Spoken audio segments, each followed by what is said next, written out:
지난주에 말씀이 기억이 안 나실 겁니다. 지난주에 말씀이 38년 된 병자를 예수님께서 고치시고 그 모습을 본 유대인들이 신성모독을 하였다. 내 아버지가 하나님이다 라는 말에 신성모독을 하였다 라고 이야기를 한 내용을 지난주에 함께 보았었습니다.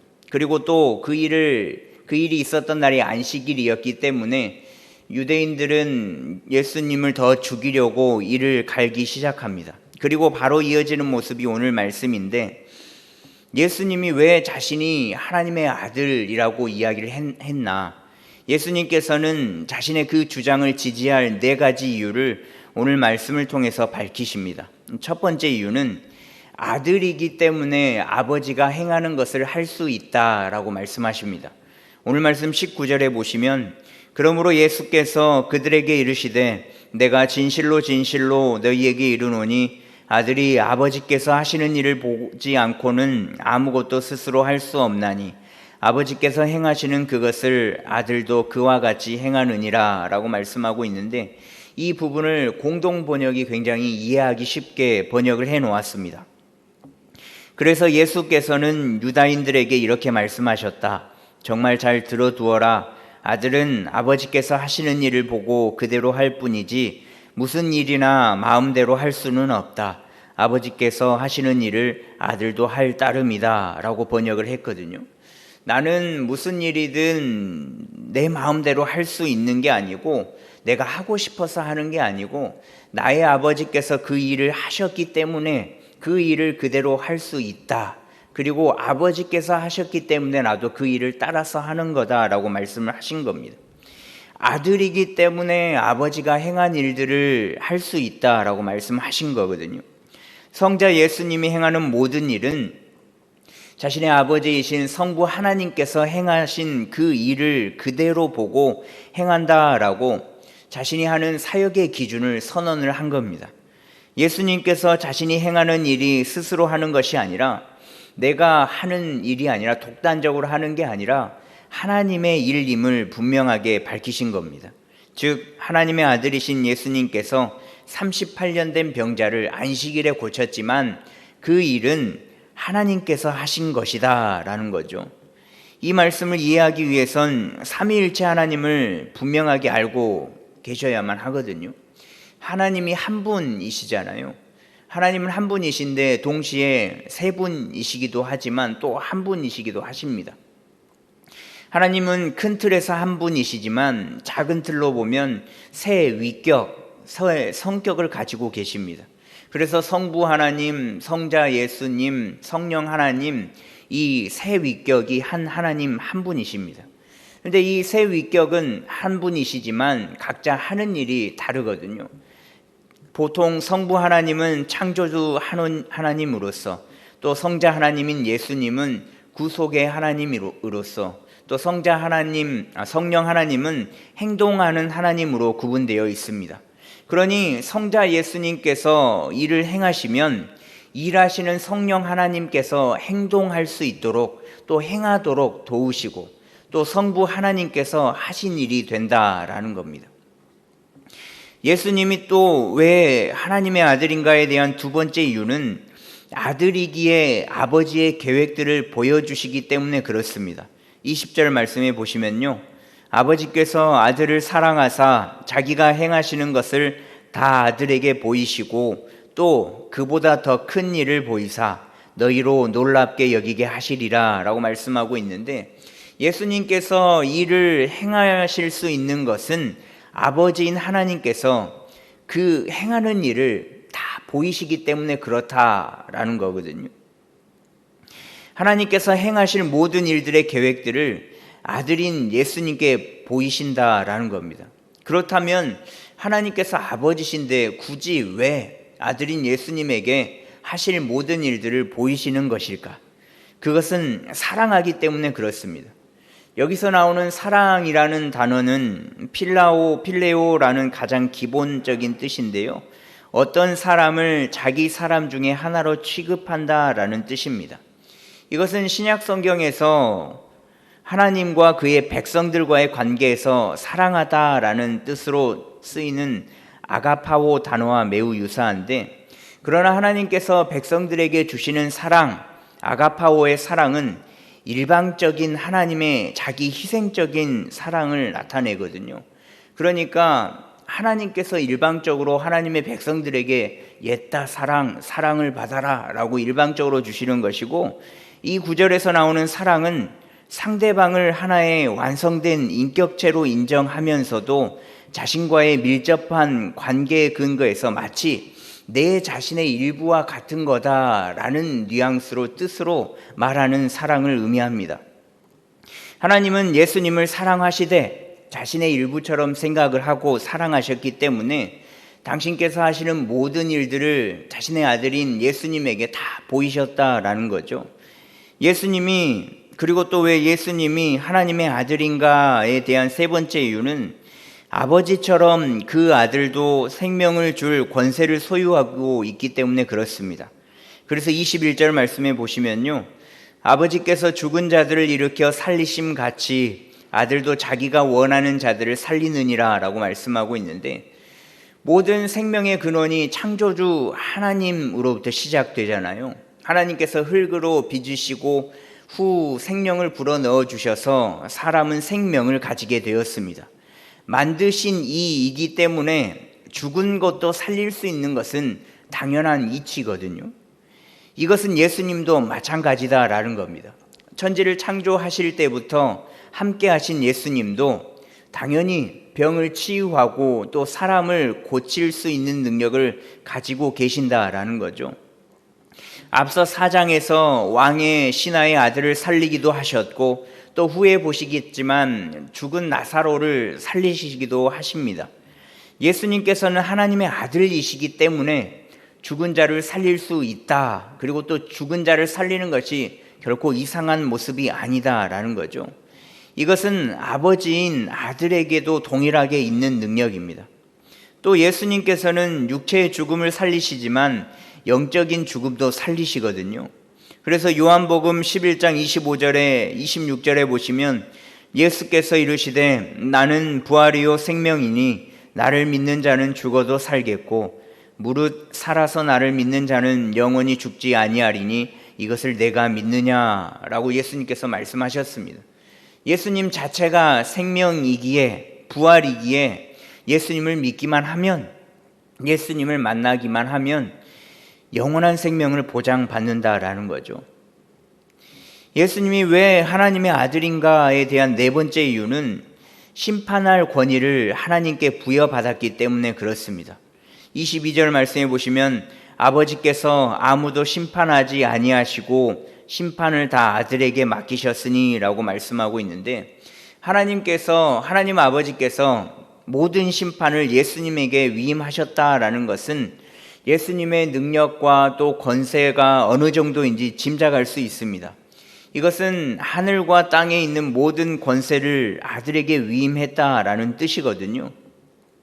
그래서 마태복음 28장 18절에 예수께서 나와 말씀하여 이르시되 하늘과 땅의 모든 권세를 내게 주셨으니 라고 말씀하신 바 있습니다. 하늘과 땅의 모든 권세가 예수님에게 있다라는 겁니다. 그러니 우리의 생과 사는 예수님에게 달려있음을 알 수 있는 겁니다. 하나님 아버지께서 행하시는 것을 행하고 또 하나님의 계획을 보여주시고 또 하나님처럼 생명을 줄 권세를 소유하고 있고 또 하나님께 심판할 권위를 받으신 분, 이분이 예수님이시기 때문에, 이렇기 때문에 예수님은 하나님의 아들이시다라는 거죠. 또 모든 것을 함께 하시는 분이시기 때문에 예수님께서는 하나님의 아들이 맞습니다. 그러나 유대인들에게는 심각한 신성 모독으로 받아들여질 수밖에 없었습니다. 이 사실을 그들에게 면전에 대고 말씀을 하셨다고 하더라도 이 유대인들에게는 신성 모독으로밖에 받아들일 수밖에 없었는데요. 그들은 구약의 하나님, 즉 여호와 하나님만을 인정하고 예수님은 거부했기 때문에 그렇습니다.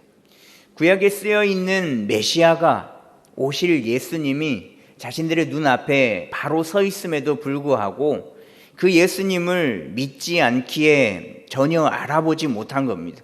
그렇기에 안식일에 죄를 범했다는 것과 또 자신이 하나님의 아들이다라고 이야기하는 그 신성 모독죄로 예수님을 어떻게 해보려고 또 죽이려고만 하는 겁니다. 하나님께서는 아들인 예수 그리스도께 전권, 즉 맡겨진 일을 책임지고 처리할 수 있는 일체의 권한을 주셨습니다.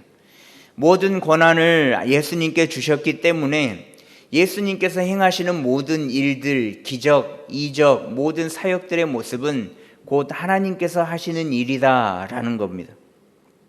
그렇기에 예수님의 38년 된 병자의 치유 속에는 치유함으로 인한 자신의 과시가 드러나는 것이 아니라 정반대의 모습, 즉 아들이 아버지에게 전적으로 의존하고 있다라는 것을 알 수 있는 거거든요.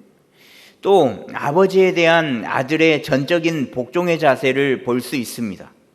만약 예수님께서 자신이 하나님의 아들이 아니다, 내가 하나님보다 더 뛰어난 신이다 라고 생각하고 그것을 주장하였더라면 하나님께서 명령하신 그 바를 하나도 행하지 않았을 겁니다. 그렇기에 두 분 사이의 행위에는 아무런 차이가 없고 같은 일, 같은 사역임을 알 수 있는 겁니다. 아버지와 아들이 이처럼 일치하시기에 아버지의 영광과 아들의 영광은 구분할 수가 없다라는 거죠. 그래서 하나님 아버지의 영광이 곧 아들인 예수님의 영광입니다.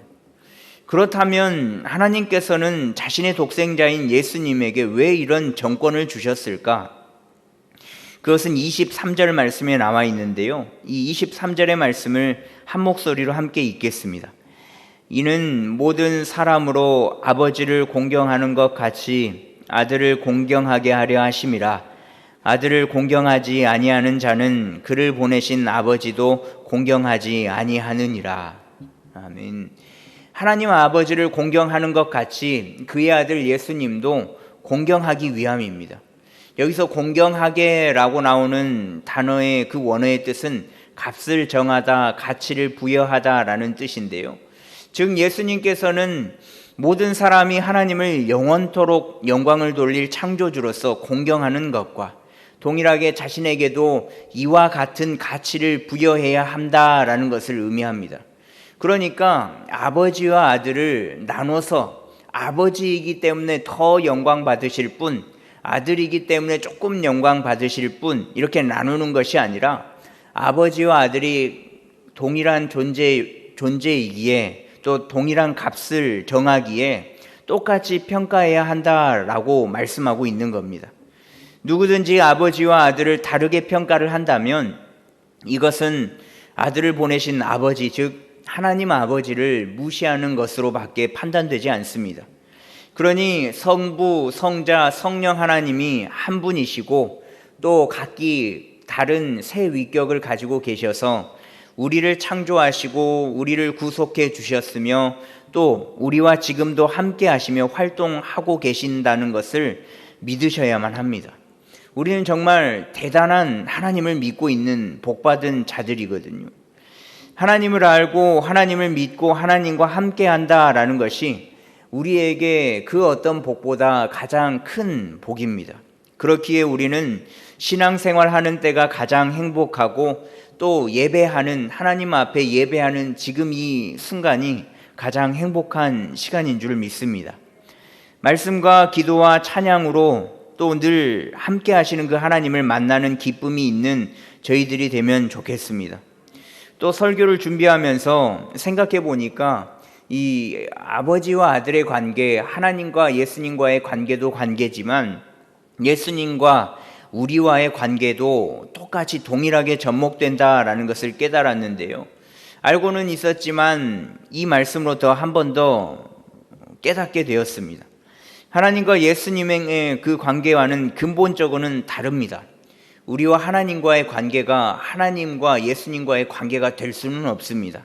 그렇지만 우리와 예수님의 관계도 이와 비슷한 관계이거든요. 그렇게 말할 수 있는 이유는 하나님께서 우리를 자녀 삼아 주셨기 때문에 그렇습니다. 예수님께서 자녀된 우리를 구속해 주셨기 때문에 그렇습니다. 하나님께서는 우리를 직접 지으셨잖아요. 이것을 믿으시면 우리를 직접 만드시고 우리에게 생명을 불어넣어 주신 하나님은 곧 우리의 아버지가 됩니다.